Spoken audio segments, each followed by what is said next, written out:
Витаю! Сегодня 10 кастрычніка 22 года, 229-й день войны. Это не выпадковое видео в сувязі з сённяшнімі падзеямі. Ззаду за нами вы можете бачыць варонку, якая засталася ад адной з расійскіх ракет, якія сёння накрылі ўсю тэрыторыю Украіны.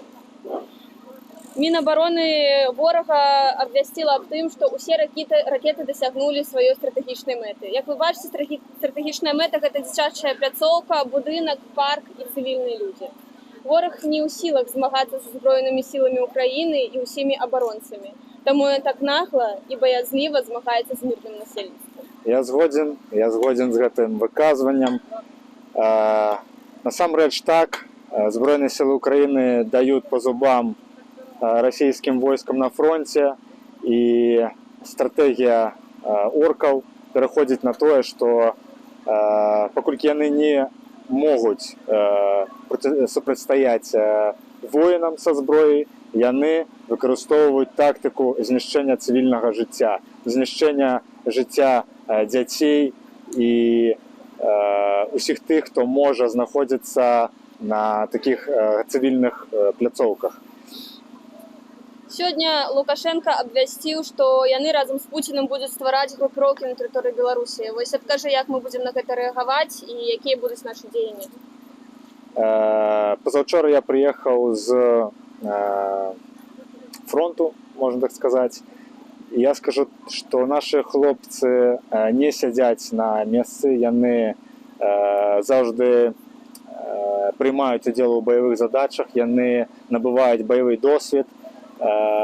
Мой адказ будзе адназначны. Гэта, як і спачатку мы заяўлялі, што як толькі у бок Украіны, з боку Беларусі будзе нейкі рух войск, мы першымі будзем сустракаць і даваць па зубам гэтым войскам.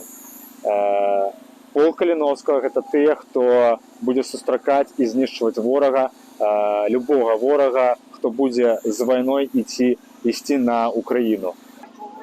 Перамога будзе за Украінай, і сапраўдныя беларусы, а менавіта полк Касуся Каліновскага, гэта тыя беларусы, якія не словам, а справай паказваюць, хто такія беларусы, і што усе тыя, хто ідуць з тэрыторыі Рэспублікі Беларусь, могуць зваць сябе беларусамі толькі па грамадзянству. Усе астатнія беларусы, якія маюць права называць сябе беларусамі не толькі па грамадзянству, а па крыві, яны зараз дапамагаюць Украіне. Трэба адзначыць, што усе рашэнні, якія зараз прымаюцца на тэрыторыі нашай акупаванай краіны, гэта не рашэнні беларускага народу, а рашэнні менавіта Лукашэнкі і яго куратара Пуціна. Таму беларусы тут, мы аб'яднаныя, мы гатовыя, мы сабраныя і мы будзем ісці да перамогі. Жыве Беларусь! Слава Украіне!